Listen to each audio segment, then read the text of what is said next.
think the film is structured in such a way as to suggest to us, as the viewer, that, main guy and Rachel McAdams would have fallen in love in the natural progression of time, because they, do have that nice, like, blind dinner together,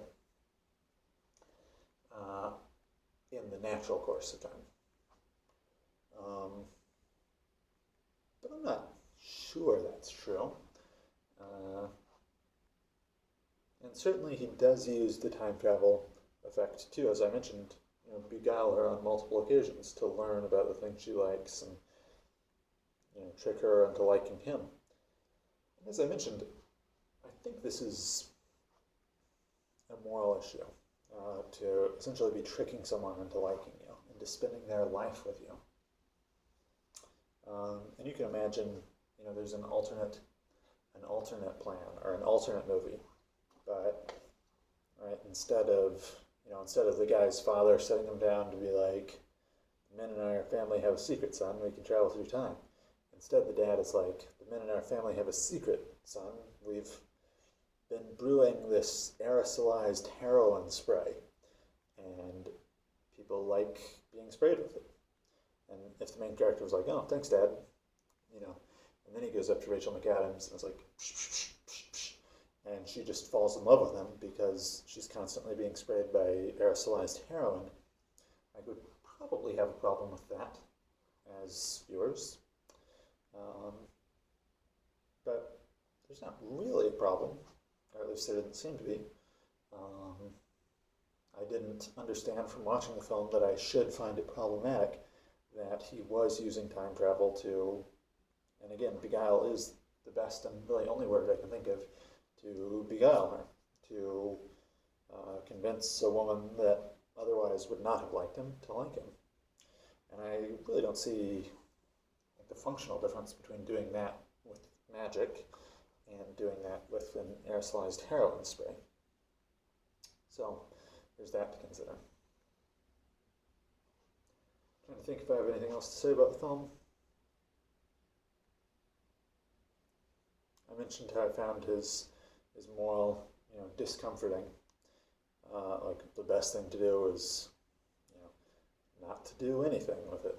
Like how lame and quotidian. Just enjoy the mundane life. Like a superpower could not be gifted to a worse candidate.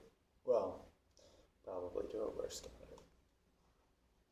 But very mundane, very boring. And I feel like the moral, such as it was, is to be a slave, to aspire to nothing more than the most mundane happiness that falls in your lap, which I was uncomfortable with.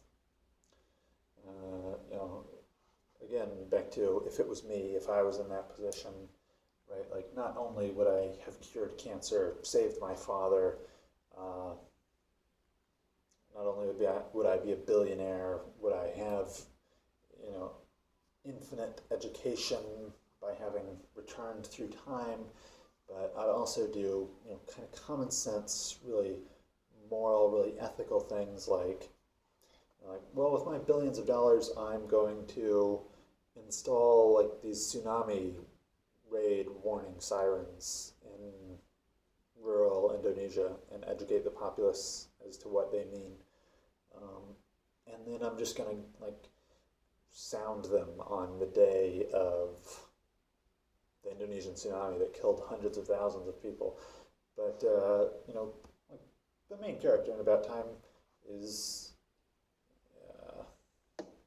he's entirely apathetic as to the plight of millions of people whom he could have saved through common sense applications of his superpower. Just like, you can imagine him, sitting on his couch on September 11th, watching the planes fly into the building and being like, the most ethical thing is not to use my superpower at all. Like, really, guy? Like, why don't you just go back in time and call the FBI or something? Or, let's see.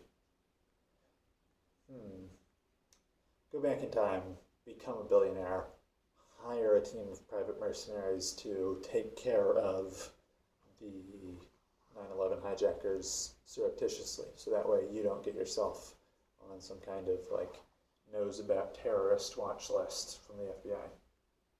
Although if you did and you found that to be a problem, then you'd just like wait for the FBI to lock you in some kind of confined, enclosed, dark space, which I'm sure they'd be only too happy to do, and then you could time walk out of there.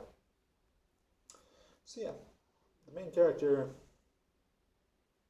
kind of immoral, kind of a jerk. Well, hugely immoral that he's letting people die when he could save them. Very dull. Yeah, I think that's all I have to say about that movie. Of the two films, I prefer Oldboy. And I think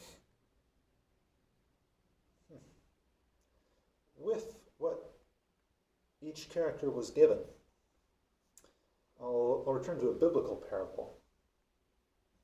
Let's see. There's, a master and 3 servants. And the master gives one servant, a coin, gives the second servant a coin. Maybe he gives all 3 servants a coin, actually. Yeah, he gives all 3 servants a coin, and the master goes away. And the first servant, invests his money, risks it in a business venture, gets some money back, loans it out to friends, gets some money back. He's building his wealth, doing a good job. The second guy, uses the coin to buy like a hammer, uses the hammer to start a carpentry business, makes more coins, doing good. The third guy takes the coin and buries it in the ground. And then the master comes back. And the first guy's like, hey, I won all this money. I gained all this money through my investing. And the master's like, oh, good job, awesome. And the second person is like, hey, I made all this money through my carpentry business. And the master's like, oh, good job, that's awesome. And the third guy's like, I buried your coin for you. And the master's like, I gave you that money. Like, I left it with you so you could do something with it. And instead, you've just hidden your talents. You've just hidden what I gave you and left it to be buried, and you've left it still and it hasn't grown. That's the same kind of thing that I want to get to in comparing the two movies, is that Josh Brolin's character is not gifted with really anything special. He was born and raised to be a jerk and a drunk, and he was until he crossed the wrong billionaire. And then he was imprisoned for 20 years. Like, he got, short shrift. He got the short end of the stick. And when Josh Brolin makes it out of prison, he goes to go avenge himself and free his daughter. And, he's not doing great. He's probably, in the objective sense, he's still doing morally wrong things. Like, he beats up those soccer players for no reason. I mean, they were, like, hassling him, but why wouldn't you just be like, oh, sorry guys, I'll go, instead of beating them up. But they had to show us how tough Josh Brolin is. So Josh Brolin has taken the talent he was given. He's taken, the hand that life dealt him, and he's done something somewhat moral with it. He kind of improved the life of his daughter, kind of just changed it. He didn't do that much good, but it was all right. And conversely, the main character in the movie About Time is given enormous talent. He's given, not only is he raised in a nice home with loving parents and good family and so on, he's also given magic time travel powers. And what does he do with it? He learns how to bury it in the dirt like the worst servant, right? Like, it doesn't matter if you're taking a risk, if you're trying to do something good, or if you're, going the slow and steady path of the carpenter. Like, the other servants in this metaphor, Josh Brolin, are doing good work. They're trying to improve the world. They're leveraging their talents that they were given to do good. Um, and the main character in About Time is not. He's, you know, best thing to do is not to use it at all. You know, aren't I happy? You know, awful. And that's why the movie About Time is about a less moral character than the movie Oldboy.